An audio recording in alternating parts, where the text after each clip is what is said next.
Hello everyone, it's Dylan from Yu-Gi-Oh! Everything, and welcome back to another Yu-Gi-Oh! 7's episode review. This time we will be reviewing episode 50 as the end of season 1 looms, the duel between Neil and Gakuto. I do want to apologize for missing the previous two reviews. I'm sure most of you guys know, especially you Sevens fans, that I do a podcast every Wednesday night with a few friends of mine called Talking Yu-Gi-Oh! 7's Up. When the episodes come out due to any sort of delays close to that Wednesday 7's Up podcast, I usually skip my episode review because I end up talking about the episode for 90 minutes to 2 hours on that podcast. So that's the reason I did not do a solo specific review the last 2 weeks. A few people have been asking me, am I done with the reviews? Absolutely not. As long as there are no issues with the Raw coming out. Entame's sub-team is always really, really good with that. So as long as there's no delays, my reviews will come out on Mondays or Tuesdays like normal. So I'm excited to be doing a review again because I'm really, really excited to hear what you guys thought about this duel. Generally speaking, I absolutely loved this episode. I loved last week's episode, the duel between Roman and Roa, and I think I like this week's episode maybe a little more. I really, really enjoyed the Gakuto family backstory. I was not a big fan of Gakuting, what it was, and him just acting the way that he did. It was funny, but it was also just, there was something that just didn't feel right about it. So I'm happy that he abandoned it. Although the symbolism of what Gakuting represents, I actually really enjoyed. Because when you're under pressure, sometimes you make very poor decisions. And sometimes you can't think clearly when you're under heavy stress and under heavy pressure. I know myself, I've made a lot of decisions where I look back and I'm like, man, that was a really stupid thing to do. And then I remember, oh yeah, but I was in a very not great state of mind due to circumstances going on around me. Gakuto is coming into this duel against Neil, potentially probably the greatest and strongest duelist in the show. At least one of them, I would say. I don't think many people would argue that. Going up against one of the toughest maximum monsters in the world. And knowing if he loses this duel, not only was Ronze right to leave him for Neil, but he has not grown as a duelist. He has not grown as a style in the Sogetsu style. And he has failed his two best friends in Roman and Rook. And his team is going to lose the tournament. You want to talk about the amount of pressure that is on Gakuto going into this duel? I completely understand why he basically has a mental break and just goes into this Gakuting thing, which is extremely cringe. Everyone in the audience is just like, what are you doing, dude? I mean, it was not a good look, and even Gakuto kind of knew that there was something off about it. And man, Rinosuke is, I might be the biggest Rinosuke fan of the entire community.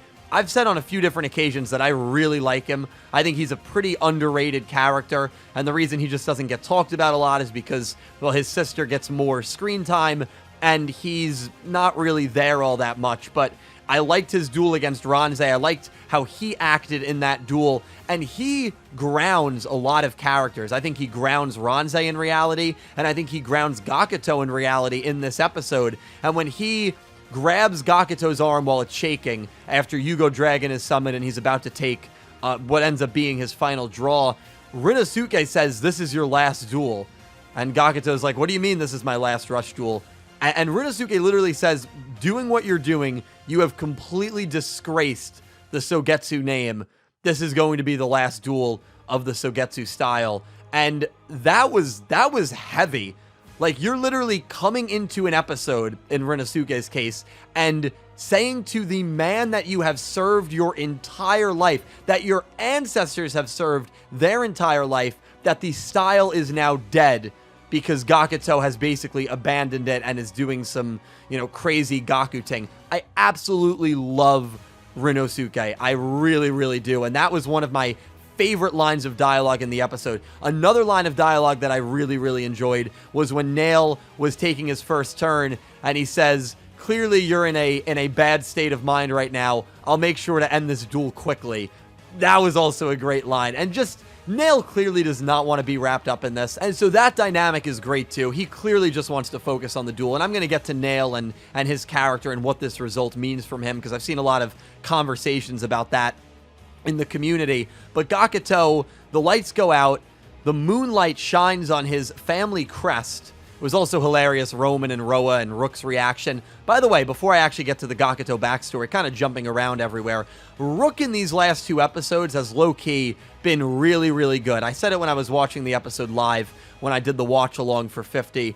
I've really, really enjoyed what Rook has represented these last 2 episodes, because Rook usually makes very silly and comedic comments. The last 2 episodes, he has made very serious comments, and he did a great job of convincing Gakuto that Roman was a great matchup for Roa, and she was. She knows him very well and ends up beating him. And he does a great job in this episode convincing Roman that this is actually a good thing for Gakuto, because he's trying to grow and he's trying to just kind of find his groove again and find his door, basically, and that he believes in Gakuto. And so while Roman and Gakuto were worried for each other during their respective duels, Rook was the one that was calming down the team. He has really, in a tremendous way, stepped up to be the leader of this trio, and I have really, really enjoyed Rook's role in the last 2 episodes. This is the version of Rook that I love. Not the version when he dueled the Pigeon Man.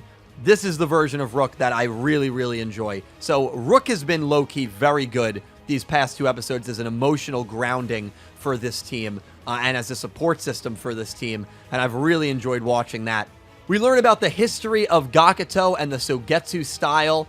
There was a moment where the ancestors of Gakuto, Ranzai, and Rinosuke were in a tough spot. I imagine it was probably a war, and Gakuto's ancestor, he sees, is able to figure out a strategy to get past seemingly an impossible challenge. And Gakuto is faced with seemingly an impossible challenge in the real world, where he is up against Yugioh Dragon, and he has no idea how he's going to out Yugioh Dragon. Does a great combo with his new Dino Ace, and does get over Yugioh Dragon, but it's not enough to defeat Neil's maximum. Neil ends up using Tribute to the Doomed. The last turn of this duel was phenomenal, because it was just Gakuto trying to defend, trying to persevere, trying to survive, which is exactly what the Sogetsu style is all about. It's about defending, it's about surviving, it's about living to see another day, or in this case, another turn. And Nail eventually uses Tribute to the Doomed, a great callback card there, and it looks like Gakuto is done. He uses one last trap card, which only works if all 3 of his rulers are in the grave. He's very lucky that he has all 3 rulers in the grave. In fact, he has to send a card from the top of his deck to even activate this trap, and the card that he sends from the top of his deck happens to be the final ruler monster. And so with all rulers in the grave, Gakuto is able to deflect the attack points that he's going to take from Neil's maximum, which is 4,000, back at Neil. Both duelists take the damage, and it ends up being a draw. By the skin of his teeth, Gakuto survives. He makes his family proud. He makes Ranzai proud. Ranzai says, "My pride has always been with the Sogetsu style," and she ends up returning to Gakuto's side at the end of this episode. Man, what an amazing arc this has been for Gakuto's character. I have really, really enjoyed what Gakuto has done this arc, and to get a draw against Nail, that is insanely impressive, and you persevere. You do exactly what the Sogetsu style is all about, and you let your team leader, Rook, decide who is going to be the Duel King. Absolutely love it from a story perspective.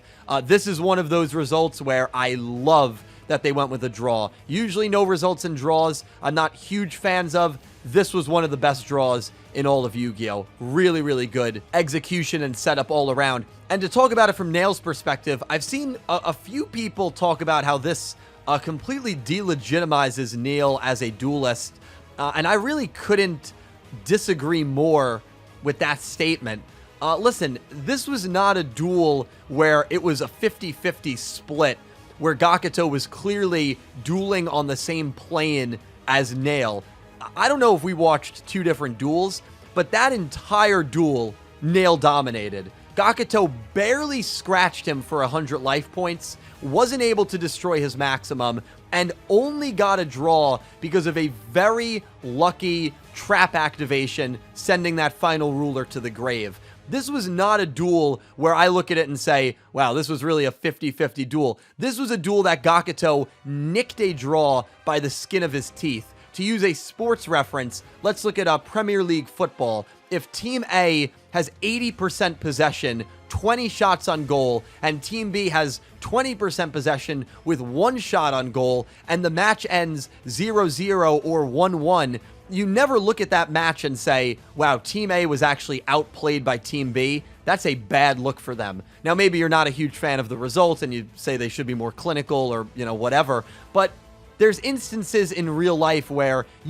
two people are not evenly matched. Neil and Gakuto are not evenly matched. I don't want to, and listen, I love Gakuto, but I don't want to hear that debate that Gakuto outdueled Neil in any way. Gakuto was very lucky to get a draw, and that's how it should have been portrayed. So from my perspective, Neil's power ability or dueling prowess does not change at all. He dominated this duel. He controlled this duel. He was never in danger of losing this duel. Even if Gakuto destroyed Neil's Yugioh Dragon, he was never in danger at any moment of losing this duel. Gakuto on multiple occasions was, and he's very lucky that he was able to get a draw. So from Neil's perspective, I don't think this hurts his character stock at all. So I couldn't disagree more with the notion that Neil is a weak character after this duel. I don't know. I feel like some people watched a different duel than I did. I mean, I think Neil completely dominated Gakuto, and Gakuto just had enough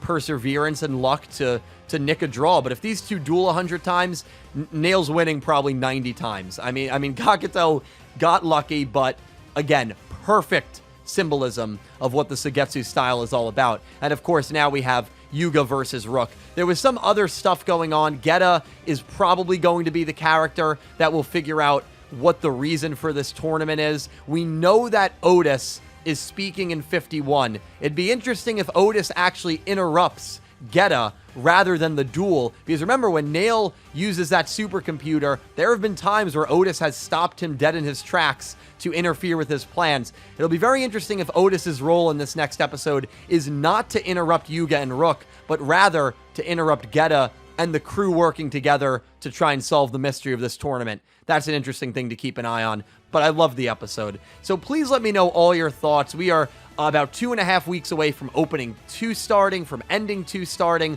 A lot of cool stuff coming to Yu-Gi-Oh! 7s. Then, of course, Yugioh versus Rook as well. I do a podcast every Wednesday night talking Yu-Gi-Oh! 7s up. Hopefully, I will see some of you guys there. It is the podcast to go to if you are a big fan of this anime. We have a lot of fun, and thank you all so much for all your support here on Yu-Gi-Oh! Everything. Thank you all so much for watching. And a special thank you to my Platinum tier patrons, Horace Maye, Goosey Q, Panther J, Blue Maiden 28, Jarrett Buller, XLayer64, Brandon Gomez, and TenjoKogamiZaizen, and to my Diamond tier patrons, Jesse Wood, Latrell Smith, and Anime Kaput, and to my Egyptian God tier patron, XZ's Lover 104. Thank you so much to everyone who supports me on Patreon, and to everyone who is a YouTube channel member. You guys help me out tremendously. I'm on Twitch, I'm on Twitter, I'm on Instagram. We are less than 30 followers away from 2K on Twitch. So definitely follow me over there if you haven't already. We stream about 4 to 5 times a week. You guys are incredible.